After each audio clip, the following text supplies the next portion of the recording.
What's up, leaders? I'm pumped. I have got a good one for you today. I'm going to be interviewing somebody I look up to a lot, D'Andre Vasquez. And let me tell you a little something about D'Andre. D'Andre is the 2019 to 2020 executive president for DECA, meaning the national organization, the president for the high school division.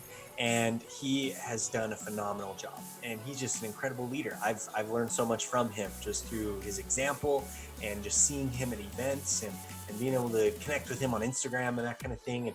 And so I'm really excited to dive in to hear more about his mindset and his story and how it can help you.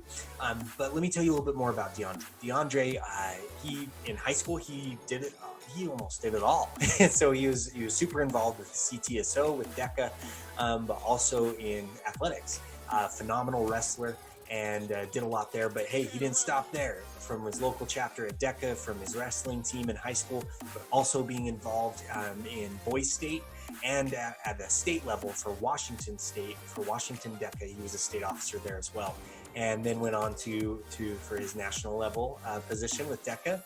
But now his next steps, he is getting ready to head to Washington State to go into both political science and marketing. So I'm super pumped for him for that. And even to the point of he's on track to be able to be on the wrestling team there as well. So a very driven individual, very driven, very motivating, and I'm excited for you to learn from him. So jump in here and let's learn from D'Andre. And we have the man, the myth, the legend, none other than D'Andre Vasquez. Man, how are you? It's so good to see you. What's been going on? How are you, man? Doing well, Scott. Just trying to survive the quarantine these times by staying a little bit busy, putting a wrap to the DECA year, just trying to stay active and fit, but rolling with the punches. Definitely, man. Yeah, we wish everyone well. If you're listening or watching this, we hope that you're safe and taken care of and able to find some kind of level of productivity like D'Andre just said. But man, it's a pleasure to have you on here. And we gave a little bit of a preview of all of the awesome things that you've done. But how about you expand on that a little bit? Who is D'Andre? What are you grateful that you've experienced? Give us some of those kind of highlights there. Yeah, absolutely. Well, thanks so much for taking the time to do this, Scott. I think this is a great opportunity for students to be able to connect with students. So thanks so much for that. So who is D'Andre? Well, I'd say D'Andre is a passionate leader. That showcases for me this year in my service to DECA as the executive president. But on the day-to-day life, it shows on the soccer field, it shows on the wrestling mat, and I think it shows in my communities. I absolutely love being involved in any way that I can. Also, a little bit of a hidden fact about me is I enjoy coaching a lot, mainly youth sports and soccer and wrestling. So just a passionate leader wanting to better himself and wanting to better those around me. Awesome, man. And I can definitely say that is so true. I have loved being able to work around, and just observe you, D'Andre, and everybody out there. We've got some incredible opportunities here to hear from D'Andre of that type of mentality of being a leader, of just going out there. I want to help people. And I've seen that so much from D'Andre over the last year and more, but excited to jump into that. And so you think of right now, like you said, you're wrapping up the DECA year as the executive president. And that's awesome, man. That is a huge deal. There's, there are a lot of DECA members, and there's one current executive president, and that's you. And that's amazing, man. And I really appreciate what you've been able to do, but I want to kind of dive into you, because you have been awesome. A great national president, and on to bigger and better things. I've been being able to achieve so much and grow in so much. And so one of the things that I like to talk about, and that we've already kind of mentioned with you, a little bit about your mindset. I want to kind of dive into that. Throughout your life, to keep yourself going, both as an athlete, as a leader, and a lot of extracurricular kind of stuff, but then in just always helping, and then being ambitious enough to go into these other leadership positions. What do you feel like your mindset, your attitude, what have you had to keep telling yourself to keep going, to do more than just the average student? Just get good grades, right? How are you able to rise above that? Yeah, Scott. Well, I think it's for me, that's a super, super easy question, but also the most complicated one to explain. And I'd say the simple answer is I'm very much driven by success. But the more complex answer is I've got my own definition of success. I don't believe success to be a title or a position because any of that is really temporary, right? After, for say, success being the executive president, or just here in a couple of weeks, it'll be gone, right? So for me, success means growth. Every day being a little bit better. The question that I like to ask myself when I wake up and when I go to bed is, am I better than I was yesterday? And then what am I doing today to be better tomorrow? So I really try to have that manifest in my leadership. These days that we can't do a whole lot in my activities, just try to stay involved and try to stay fit. And it's actually kind of funny because I'm running around a 6-minute mile about now. So I've been training on it for a couple of weeks. For me, that was, I don't think I'd ever thought that might be feasible. So I'm doing that, and every day just wanting to decrease the time by a couple of seconds. So, am I better than I was yesterday? And then what am I doing to be better tomorrow? I love that, man. And first, good job for being a runner. This guy, not a distance runner. I'm a football guy. You give me some short sprints, and that's how I roll. But that's a phenomenal. I love how you explained that, D'Andre. Of just that mindset of like, okay, success isn't dependent on like the positions, the titles, or anything like that. It's more about growth. And I love that phrase. Like everybody should write this down of what you said. Am I better than I was yesterday? And how can I be better tomorrow?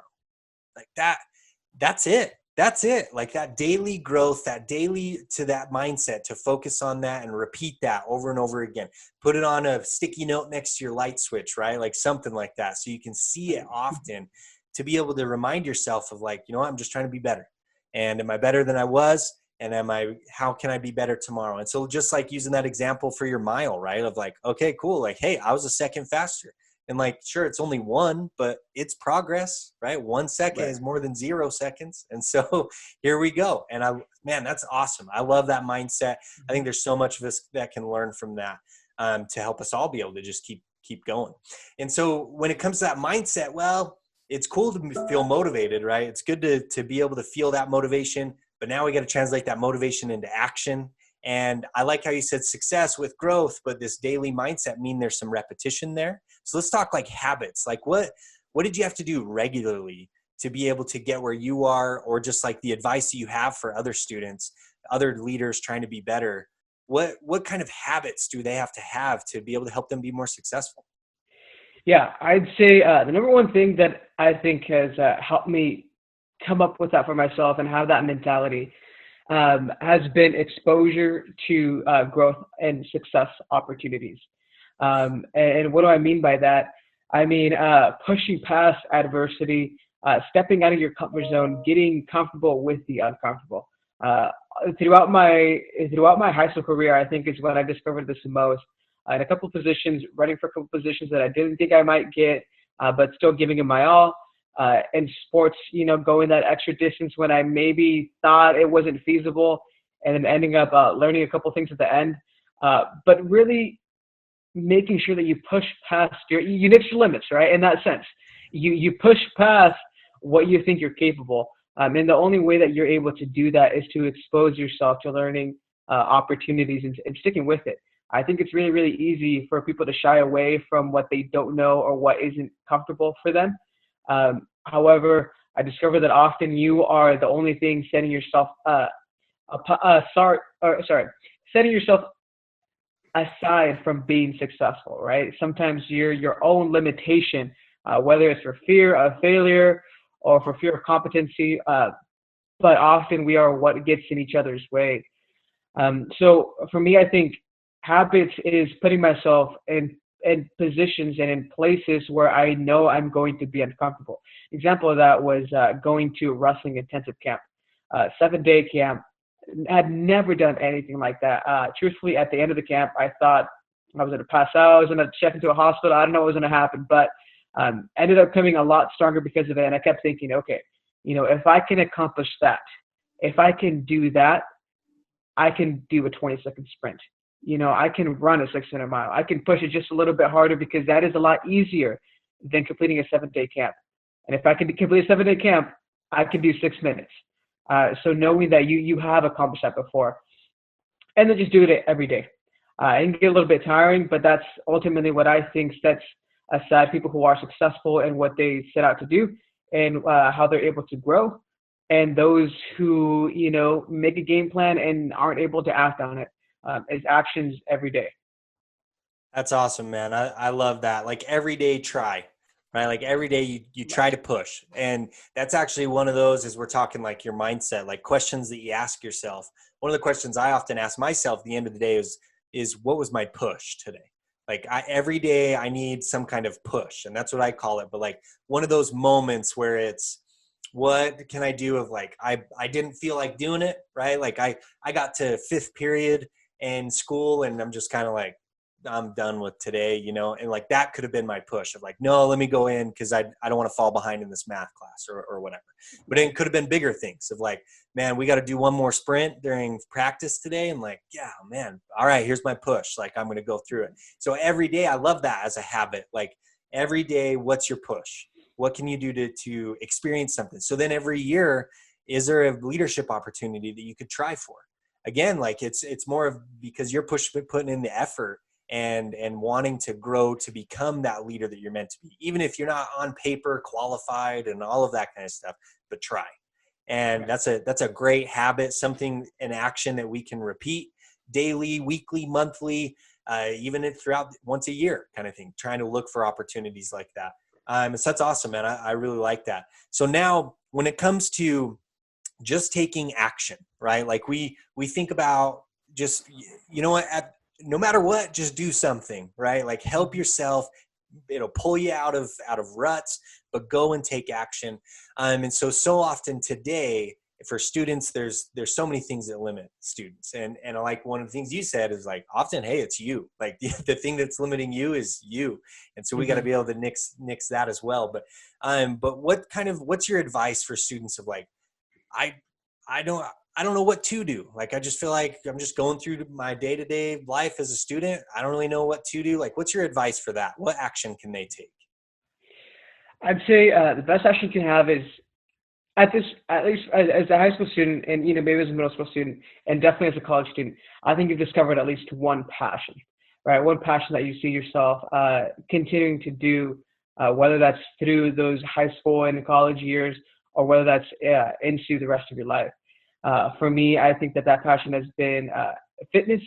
And so that has been simply the venue that shows me potential for other things.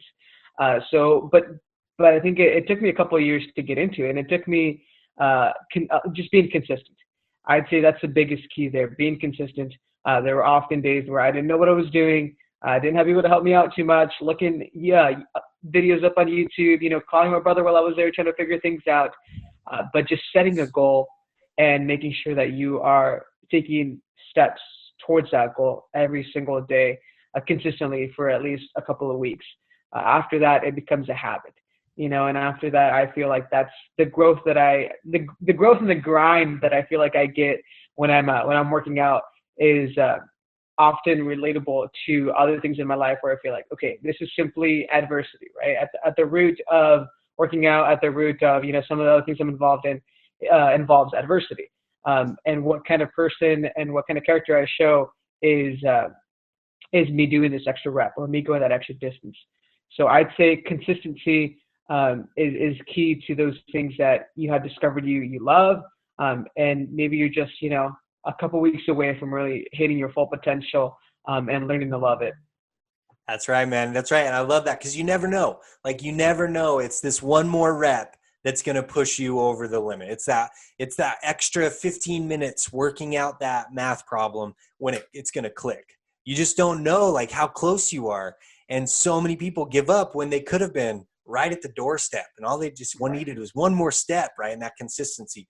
I also like how you specifically said like a few weeks, like keep at it for a few weeks so it can become a habit. So like, the first time you decide I'm going to be organized this school year. So like the first day you write out your plan and everything goes great. And then you're like, wow, that was a lot. And tomorrow you don't do it. And you give up. Like, you got to push through and be able to do that more than once so that you can really be able to see that success.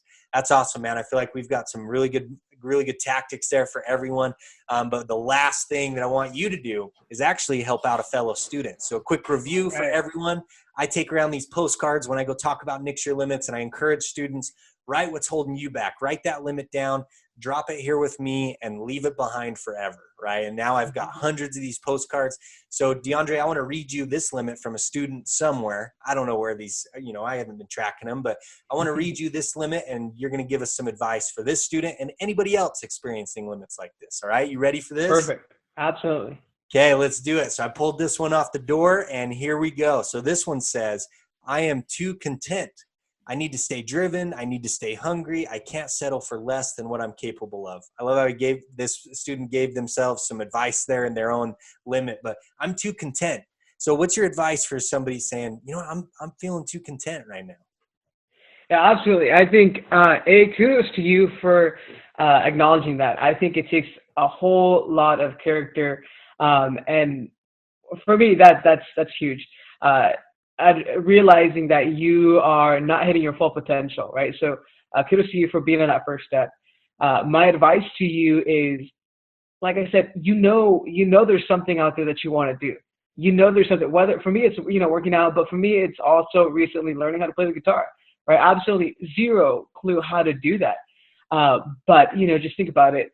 You're really only a couple of weeks of work away from being able to achieve that. So I'd say now, especially in this quarantine, now is the time. We have the time. We have to be better some way. We have to grow in some way during this time. And if that's, playing the guitar, if that's working on schoolwork for next year, or, if that's grinding out, whatever it may be to finish off the year strong, do it. Now is the time. Too content, I'd say the only way you'll be able to grow is by, once again, pushing out of your comfort zone. So whatever it might be, now is the time to act. Now is the time to learn. Now is the time to make those connections, those relationships, whatever it may be. Now is the time. Awesome, man. I love that. Now is the time. Put in the work. Success doesn't always mean to be a title, it's growth. And so keep putting in the work, keep pushing. And I love that. So thank you to that student that acknowledged that limit. Thank you to D'Andre. Just think about that. If a student somewhere out there is nixing a limit like that, just imagine what you can do. And so I'm excited for everyone to get out there and take action on what we've heard from D'Andre. I've got some good notes here. And so I appreciate it, man. Thank you so much for spending some time with us and helping so many students out there nix their limits. Wishing you the best, man. Thank you so much for your time. Absolutely. Thank you so much for having me. And stick with it, guys. Nix your limits.